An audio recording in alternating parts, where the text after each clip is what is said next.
Encre d'histoire, Plume et Voix, Alban de Maigret. César Borgia, fils de Pape.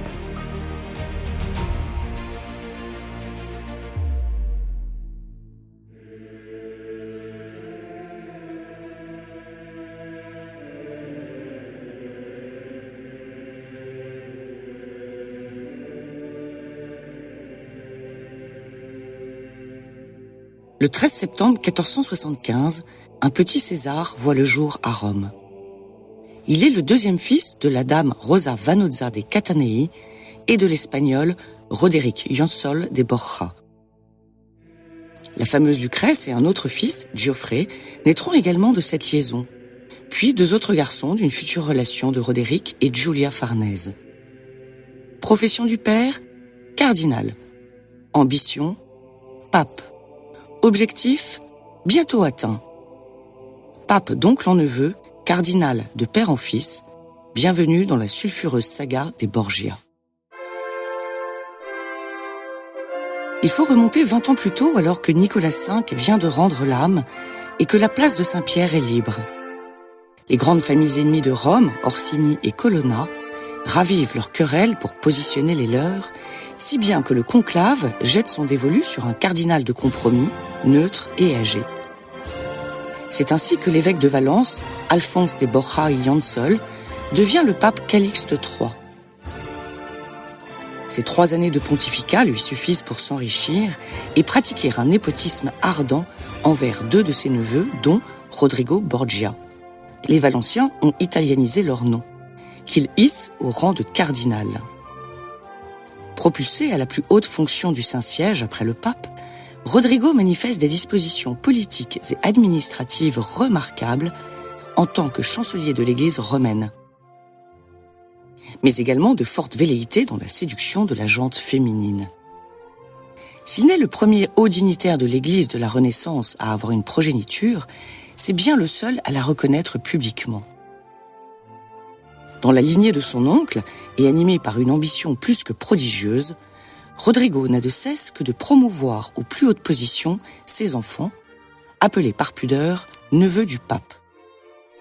Et cela dès son élection en 1492 à la papauté sous le nom d'Alexandre VI. Le népotisme se transforme en philitisme, bien que le mot n'existe point, et se traduirait plus vulgairement aujourd'hui par piston ou favoritisme filial. Ainsi, Juan ou Giovanni, l'aîné, le premier-né, l'obligé à un dessein exceptionnel, est fait duc de Gandie, préfet de Rome, gonfalonier de l'Église et brigue le titre de roi de Naples. César, comme fils cadet, est destiné à une carrière ecclésiastique et se retrouve nommé évêque de Pampelune à 15 ans et cardinal de Valence à 17 ans par son père, le souverain pontife.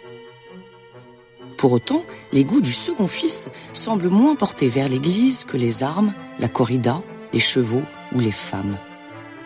Dignus patri filius.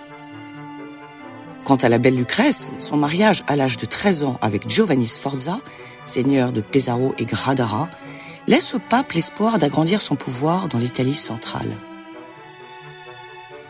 Ce pape a décidément le sens de la famille et de ses intérêts, ou l'inverse. Quoi qu'il en soit, ses enfants sont bien aidés d'avoir un papa pape. Universellement, aucun ne choisit son ordre dans la fratrie. Mais à la Renaissance, le rang de naissance dictait son avenir et faisait fi de sa vocation intime.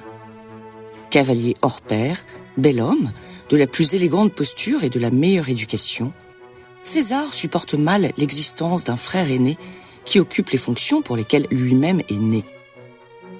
Injustice du droit d'aînesse, jalousie du cadet, les deux probablement. Et peut-être en plus une rivalité féminine en la personne de Sancha d'Aragon, maîtresse partagée par les deux frères et épouse de leur jeune frère Geoffrey. César, qui a hérité de l'ambition sans borne de son saint-père, décide d'évincer son rival qui jouit des plus hauts pouvoirs. En juin 1497, à la veille d'assister au couronnement de Frédéric II d'Aragon à Naples, les deux frères dînent joyeusement ensemble. Le corps de Giovanni, percé de 9 coups d'épée, est retrouvé le lendemain dans le Tibre.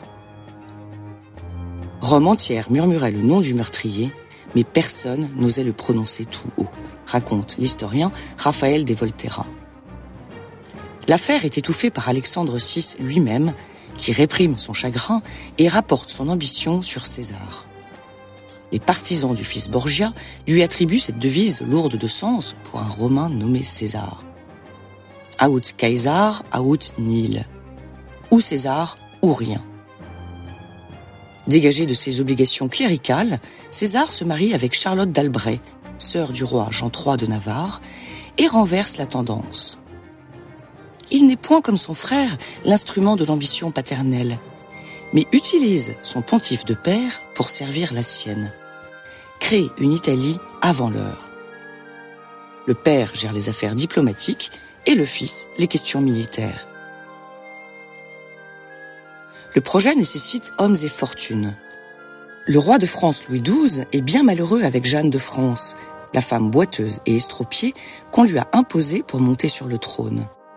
Il rêve d'épouser Anne de Bretagne, afin d'ajouter à son royaume une région atlantique non négligeable. Le pape fait apporter par son fils la bulle de divorce au pauvre père du peuple, en échange du titre de duc du Valentinois et des terres qui vont avec pour César, mais également d'une armée pour servir ses desseins. Le renfort français s'avère une aide précieuse pour conquérir la Romagne, qui sous le coup d'étranglement, empoisonnement et meurtre en tout genre, finit par céder. Le royaume de Naples semble lui aussi une proie judicieuse. Décision est-elle prise d'associer les Borgia aux Aragons. César, appuyé par son père, fait pression sur son beau-frère Giovanni Sforza pour affirmer que son mariage avec Lucrèce n'a pas été consommé.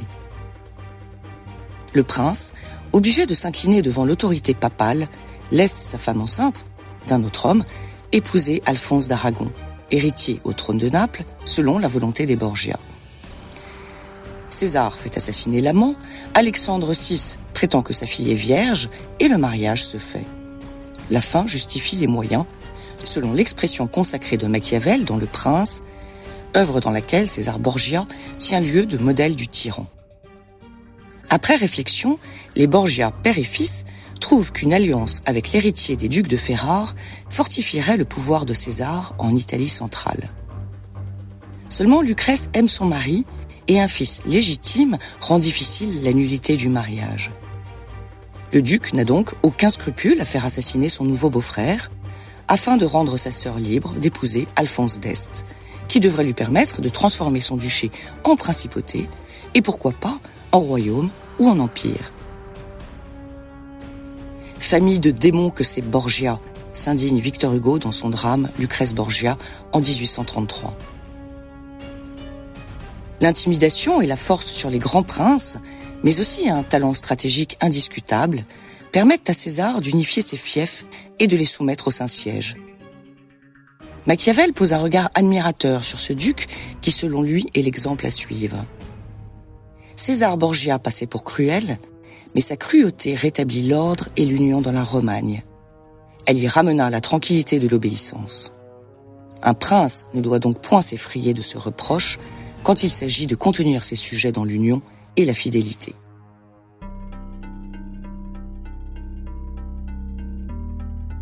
L'épopée s'achève un soir d'août 1503. Alexandre et César tombent malades à la suite d'un dîner chez le cardinal Adriano di Castello. La légende dit qu'ils auraient bu par erreur le vin d'un flacon empoisonné qu'ils destinaient à certains convives.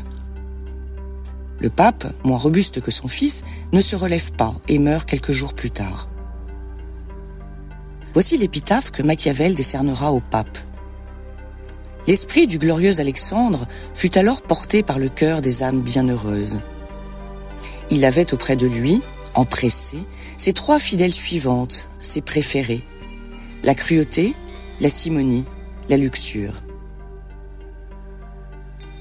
Sans le soutien pontifical, César n'est plus César. Il ne peut plus faire pression sur le conclave qui désigne un nouveau successeur de Saint-Pierre, peu favorable au duc du Valentinois.